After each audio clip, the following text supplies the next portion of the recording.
Pourquoi certaines personnes semblent-elles garder leur calme alors que tout s'effondre autour d'elles? Pourquoi arrivent-elles à traverser les épreuves sans perdre leur sérénité, tandis que d'autres se laissent emporter par le stress, la colère ou l'inquiétude? La réponse ne tient ni à la chance, ni au talent, ni même à leur personnalité. Elle réside souvent dans une habitude discrète, presque invisible. Une habitude pratiquée chaque soir. Il y a plus de 2000 ans, les grands penseurs du stoïcisme avaient découvert un principe étonnant. Les dernières pensées qui occupent notre esprit avant de nous endormir influencent profondément la personne que nous devenons. Ils ne disposaient ni de laboratoire, ni d'imagerie cérébrale, ni des connaissances modernes en neurosciences.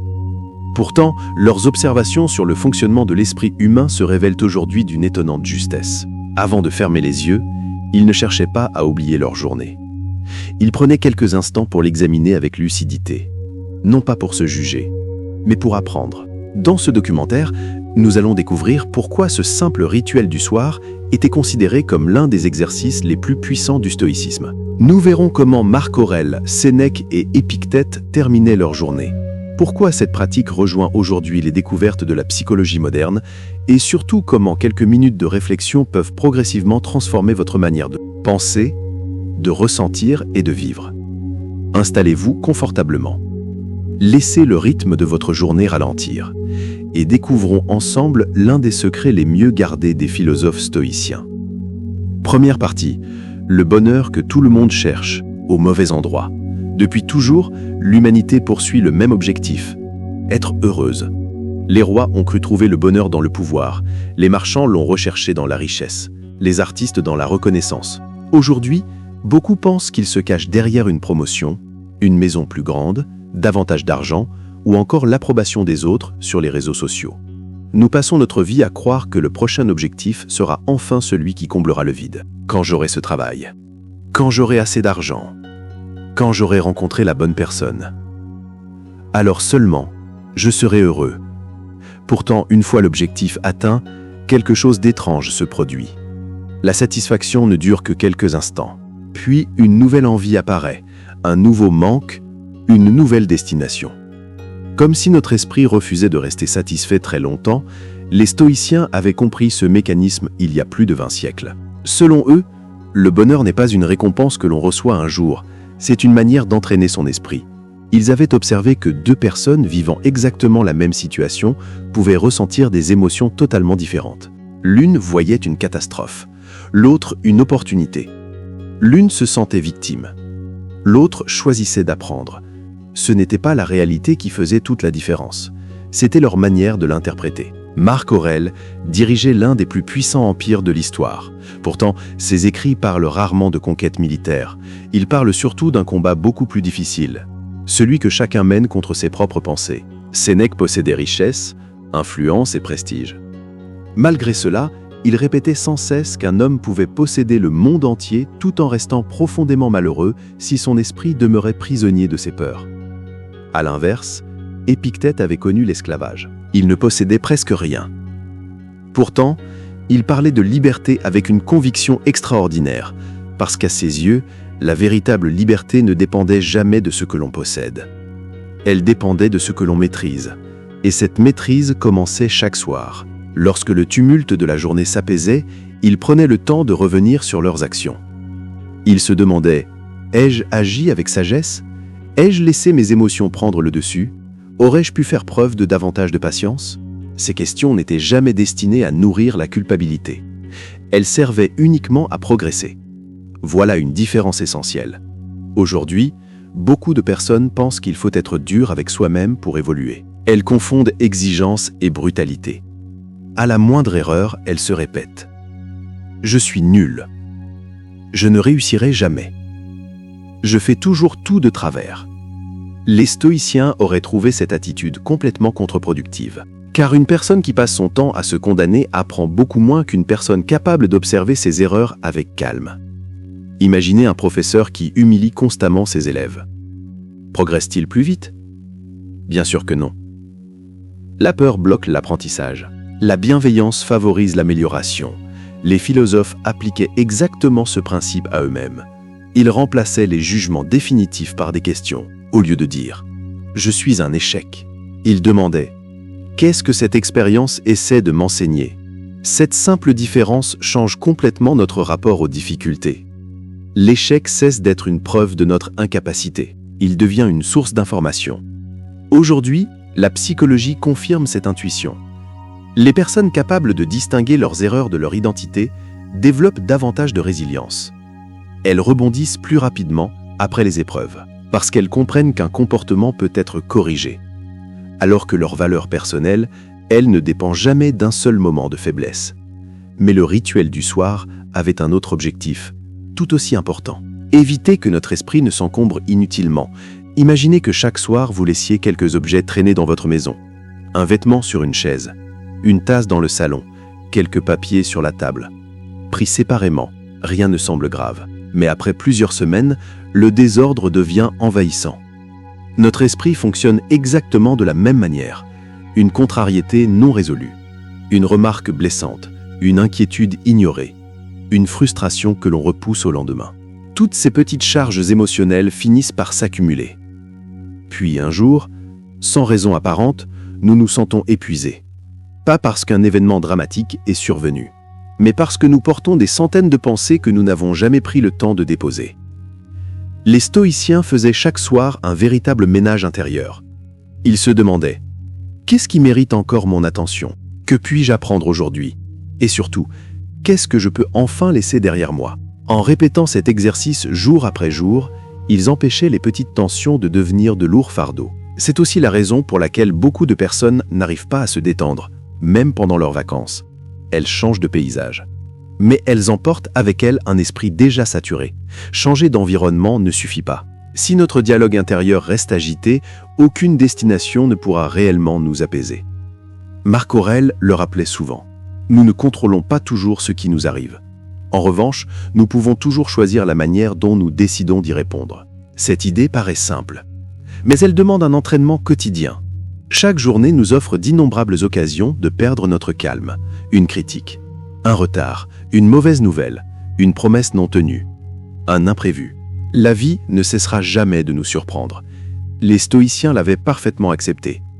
Au lieu de demander « Pourquoi cela m'arrive-t-il ?», ils préféraient se poser une autre question. Comment puis-je répondre à cette situation avec davantage de sagesse? Et cette réponse ne commençait pas le lendemain matin. Elle naissait chaque soir, dans le silence, au moment où chacun se retrouve seul avec lui-même. Car la qualité de demain dépend souvent de la manière dont nous choisissons de terminer aujourd'hui.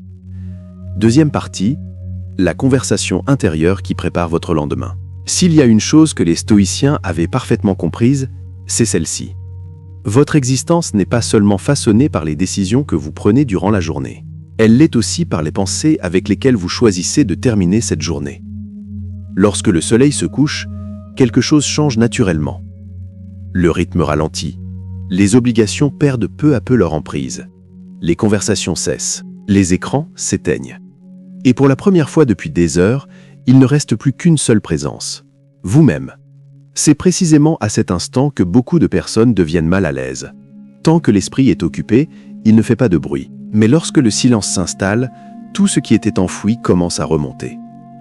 Une remarque qui vous a blessé. Une dispute qui tourne encore dans votre tête. Une erreur commise au travail.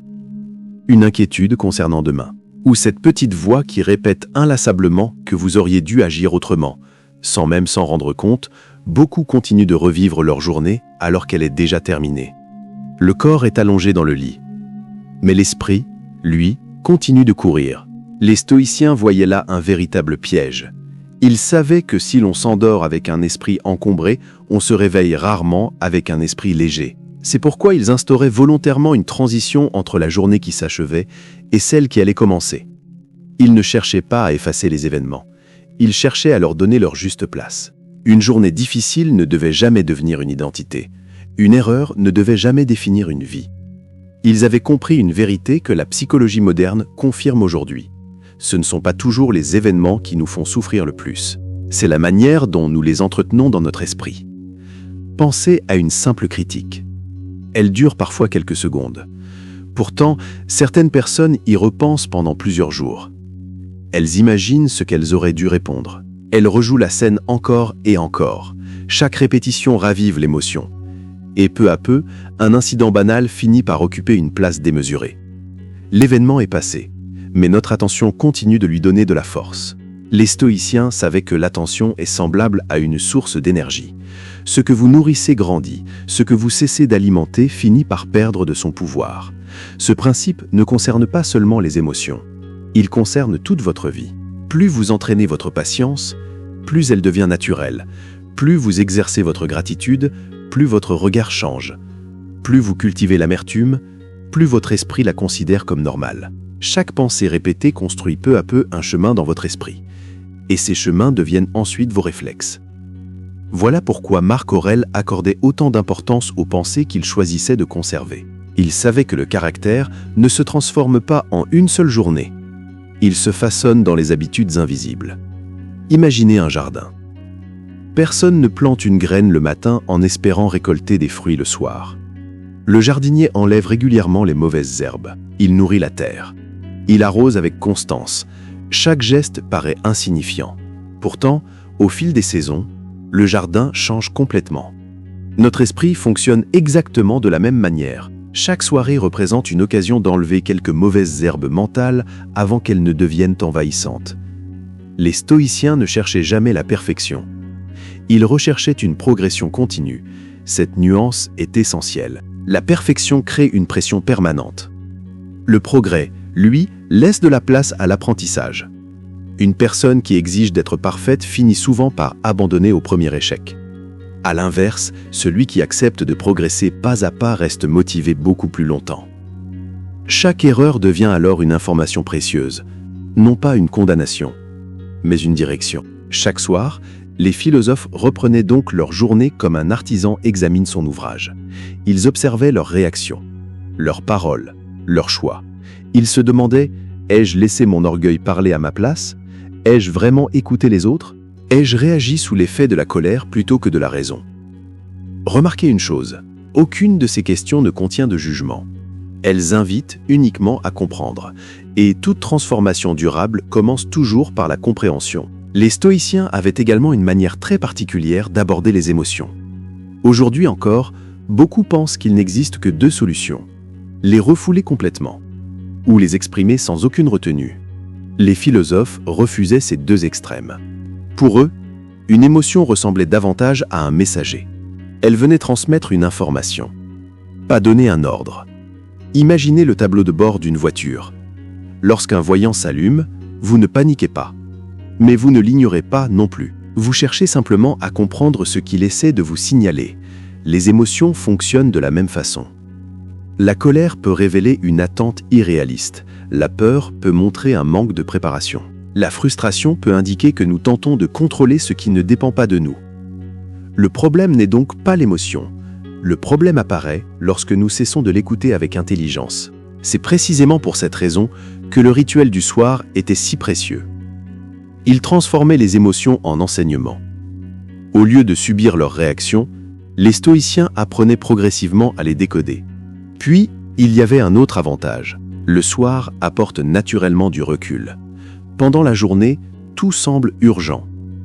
Un email sans réponse paraît catastrophique. Une réunion annulée devient une source de stress. Un simple désaccord prend des proportions immenses. Mais quelques heures plus tard, beaucoup de ces problèmes perdent déjà une grande partie de leur importance. Le temps agit comme un filtre. Il éloigne les émotions les plus intenses. Et cette distance permet enfin de voir les choses avec davantage de clarté. Les stoïciens utilisaient ce moment privilégié pour regarder leur existence dans son ensemble. Ils se rappelaient que la vie est courte, que les générations passent, que les empires disparaissent, que tout finit par changer. Cette réflexion n'avait rien de pessimiste. Au contraire, elle rappelait que notre temps est infiniment précieux. Et lorsqu'on prend réellement conscience de cette vérité, certaines priorités changent naturellement. Gagner une dispute devient moins important que préserver une relation. Accumuler des biens compte moins que développer un caractère solide. Chercher l'approbation des autres perd de son intérêt face au respect de ses propres valeurs. Combien de nos inquiétudes actuelles auront encore de l'importance dans 5 ans? Combien méritent réellement de voler notre paix intérieure? Très peu. Les stoïciens ne cherchaient pas à fuir les difficultés, ils voulaient simplement réserver leur énergie à ce qui en valait réellement la peine. C'est ce qui rend leur philosophie si actuelle. Elle n'a jamais été conçue pour quelques sages retirés du monde. Elle s'adressait à des parents, à des commerçants, à des soldats, à des dirigeants, à des femmes et des hommes confrontés, comme nous, aux imprévus de l'existence.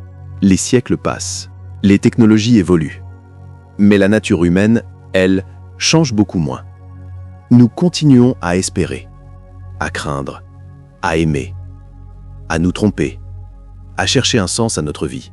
Et comme les stoïciens l'avaient déjà découvert il y a plus de 2000 ans, la paix intérieure ne commence jamais par le contrôle du monde extérieur.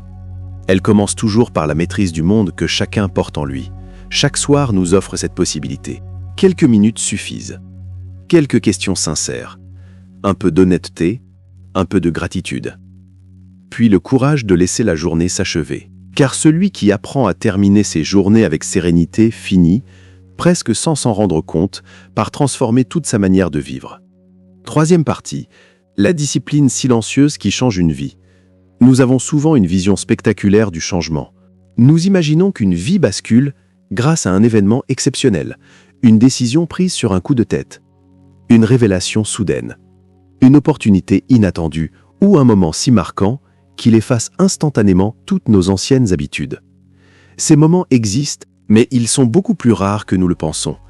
Les stoïciens voyaient les choses autrement. Selon eux, une vie remarquable n'est pas construite par quelques instants extraordinaires. Elle est bâtie par des centaines de décisions discrètes que personne ne remarque. Chaque fois que vous choisissez la patience plutôt que l'impulsivité, chaque fois que vous écoutez avant de répondre, chaque fois que vous gardez votre calme alors que tout vous pousse à réagir, vous façonnez, pierre après pierre, la personne que vous deviendrez. Aucune soirée ne transformera votre existence à elle seule. Mais plusieurs centaines de soirées vécues avec intention finiront inévitablement par le faire. Voilà pourquoi le stoïcisme continue d'inspirer des millions de personnes, plus de 2000 ans après sa naissance. Il ne promet ni miracle, ni méthode rapide. Il propose quelque chose de beaucoup plus solide, une amélioration constante. Notre époque valorise les résultats immédiats.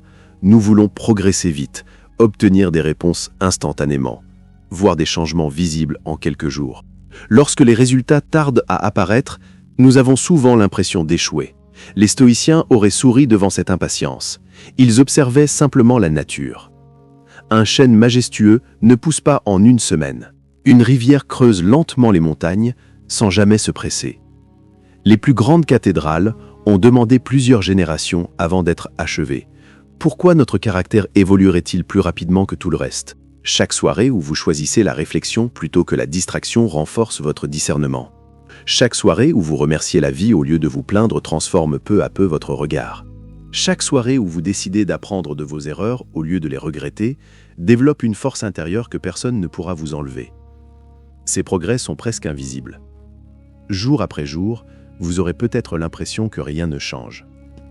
Pourtant, plusieurs mois plus tard, vous remarquerez que certaines situations qui vous bouleversaient autrefois ne provoquent plus la même réaction. Vous serez devenu plus calme, plus lucide, plus patient. Sans même avoir remarqué la transformation, l'une des plus belles idées du stoïcisme est peut-être celle-ci. La véritable liberté commence lorsque votre paix intérieure cesse de dépendre entièrement des circonstances extérieures. Cela ne signifie pas devenir indifférent. Les stoïciens n'encourageaient jamais l'insensibilité. Ils invitaient simplement chacun à ne plus confier son bonheur aux événements qu'il ne contrôle pas. Imaginez deux navigateurs pris dans la même tempête. Le vent souffle avec la même violence. Les vagues frappent leurs embarcations de la même manière. Pourtant, l'un garde son sang-froid, l'autre panique. Pourquoi ? Parce que l'un s'est préparé pendant des années. Il ne contrôle pas la tempête, mais il contrôle sa manière de naviguer. La vie ressemble souvent à cette mer agitée. Des changements surviennent sans prévenir. Des projets échouent, des personnes quittent notre vie, d'autres y entrent, des difficultés apparaissent, des opportunités disparaissent. Les stoïciens ne considéraient jamais ces imprévus comme des injustices. Ils les voyaient comme la nature normale de l'existence. Puisque le changement est inévitable, pourquoi passer son temps à s'en étonner ? Mieux vaut apprendre à devenir adaptable. Cette simple idée change profondément notre manière de vivre. Nous souffrons souvent moins à cause de ce qui arrive qu'à cause de notre refus d'accepter que cela puisse arriver. Nous élaborons des scénarios parfaits. Nous imaginons comment les autres devraient se comporter. comment notre carrière devrait évoluer, comment nos relations devraient fonctionner. Puis la réalité suit un autre chemin. Et la déception apparaît. Les stoïciens remplaçaient les attentes rigides par une préparation intelligente. Ils se préparaient mentalement aux imprévus. Non pour devenir pessimistes, mais pour devenir plus solides. La préparation crée la confiance. Les attentes excessives créent souvent la frustration. Cette philosophie transforme également notre définition du succès. Aujourd'hui, beaucoup évaluent leur réussite grâce à des critères visibles. Le salaire, le statut, la maison, la voiture, la reconnaissance. Les stoïciens ne niaient pas la valeur de ces choses. Ils rappelaient simplement qu'elles restent fragiles. Une crise économique peut faire disparaître une fortune. Une réputation peut être détruite en quelques jours. La santé peut changer brutalement. Tout ce qui dépend du monde extérieur peut nous être retiré. En revanche, certaines richesses nous accompagnent partout. La patience, le courage, l'intégrité, la sagesse, l'humilité, la maîtrise de soi. Personne ne peut nous les voler. Elles prennent même davantage de valeur avec le temps. C'est pourquoi les philosophes consacraient tant d'efforts à développer leur caractère plutôt que leur image. Ils savaient que notre plus grand patrimoine est invisible. Il se trouve dans la manière dont nous réagissons lorsque personne ne nous observe. Un autre enseignement du stoïcisme semble aujourd'hui plus pertinent que jamais. Ne comparez pas votre vie à celle des autres. À leur époque, cette comparaison existait déjà, mais notre époque l'a multipliée à une échelle inimaginable. Chaque jour, nous sommes exposés à des centaines de vies soigneusement mises en scène. Des réussites, des voyages, des réussites financières, des familles parfaites, des sourires permanents. Nous finissons par oublier que nous comparons notre réalité à la vitrine des autres. Les stoïciens auraient considéré cette habitude comme une perte d'énergie. La seule personne avec laquelle vous devriez vous comparer, c'est celle que vous étiez hier. Êtes-vous devenu un peu plus patient? Un peu plus honnête? Un peu plus discipliné? Un peu plus bienveillant? Si la réponse est oui, alors vous avancez déjà dans la bonne direction. Le rituel du soir prend ici tout son sens. Chaque réflexion devient une conversation entre votre moi d'aujourd'hui et celui que vous souhaitez devenir demain. Certaines victoires passent totalement inaperçues. Vous avez gardé votre calme dans une situation difficile. Vous avez reconnu une erreur sans chercher d'excuses. Vous avez choisi d'écouter plutôt que d'interrompre. Vous avez renoncé à une dispute inutile. Personne ne vous applaudira pour ces décisions. Pourtant, elles construisent progressivement un caractère exceptionnel. Les grandes vies ne sont presque jamais le résultat d'un exploit isolé. Elles sont l'addition de milliers de petits choix invisibles. Cette philosophie change également notre manière de concevoir le bonheur. Beaucoup attendent d'être heureux plus tard, lorsque leur situation financière sera meilleure, lorsqu'ils auront obtenu ce poste, lorsqu'ils auront enfin atteint leurs objectifs. Mais ce raisonnement cache un piège. Les objectifs ont une ligne d'arrivée. Le caractère, lui, continue de grandir toute la vie. À chaque objectif atteint, notre esprit en invente un nouveau. C'est pourquoi tant de personnes courent sans jamais avoir le sentiment d'arriver. Les stoïciens nous invitent à déplacer notre attention, au lieu de vivre uniquement pour les résultats. Apprenons à aimer le chemin, à apprécier la personne que nous devenons pendant que nous poursuivons nos objectifs. Car au fond, c'est cela la véritable réussite. Non pas contrôler tous les événements de notre existence, mais apprendre à répondre avec sagesse à chacun d'entre eux. Cette sagesse commence par une chose toute simple, l'attention. L'attention portée à nos pensées, à nos habitudes, à nos paroles, aux valeurs qui orientent silencieusement chacune de nos décisions. Lorsque ce rituel devient une habitude, il cesse d'être un simple exercice. Il devient un miroir qui ne critique pas, un miroir qui révèle. Il montre les progrès accomplis, il éclaire les aspects qui méritent encore d'être travaillés. Et surtout, il nous rappelle qu'aucune journée n'est perdue tant qu'elle nous a appris quelque chose. Peut-être est-ce là le plus grand héritage du stoïcisme? Le bonheur n'est pas un hasard. Ce n'est pas une récompense réservée à quelques privilégiés. C'est le résultat d'un esprit que l'on façonne avec patience. Jour après jour, pensée après pensée, choix après choix.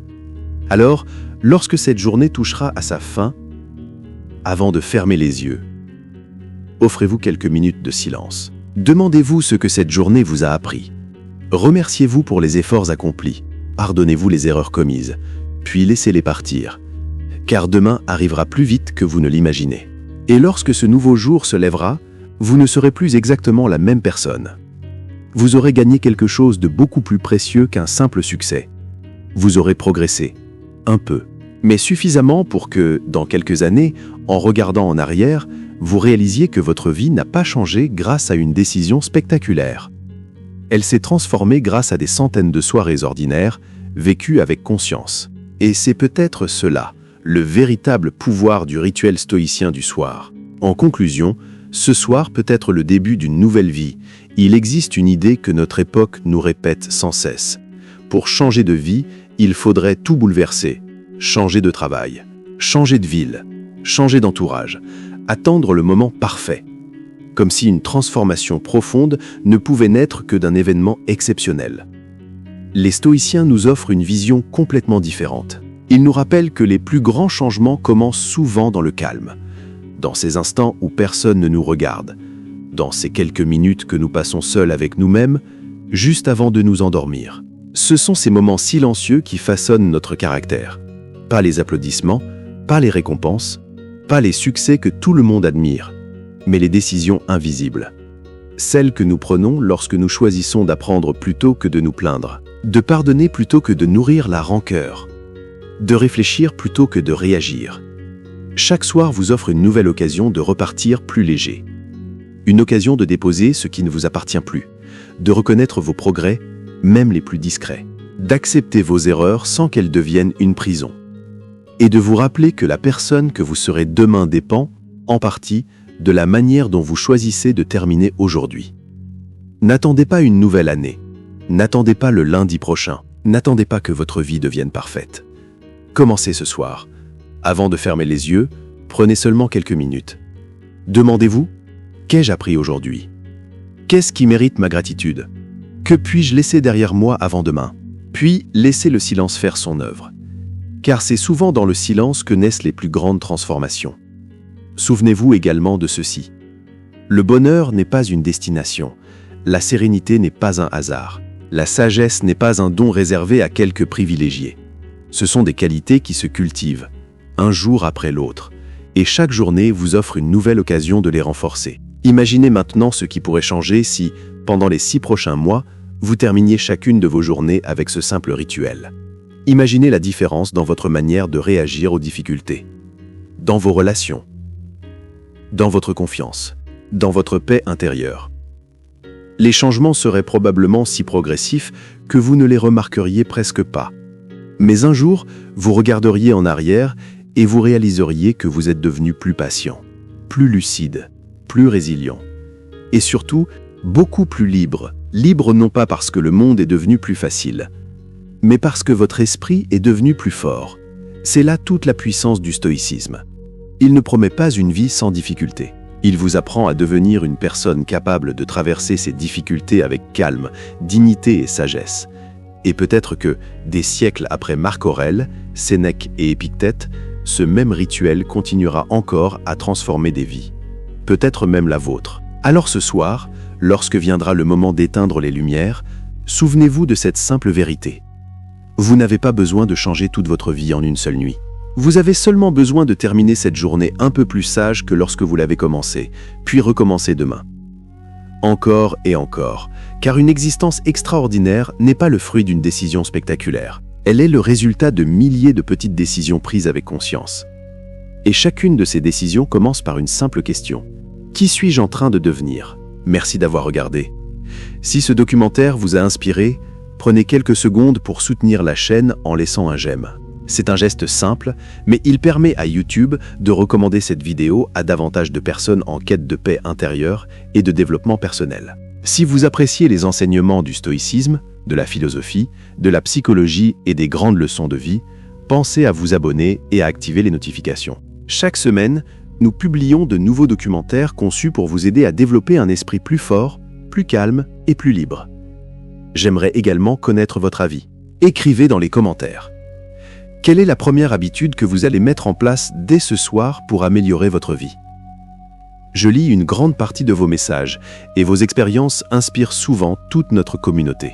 Enfin, si vous souhaitez aller encore plus loin dans votre transformation personnelle, découvrez les livres recommandés dans la description de cette vidéo. Ils vous permettront d'approfondir les principes du stoïcisme et de les appliquer concrètement dans votre quotidien. Merci d'avoir partagé ce moment avec nous. Prenez soin de vous, continuez à cultiver votre esprit avec patience. Et rappelez-vous, la personne que vous serez dans un an se construit déjà dans les pensées que vous choisissez d'entretenir ce soir. À très bientôt pour un nouveau voyage au cœur de la sagesse intemporelle.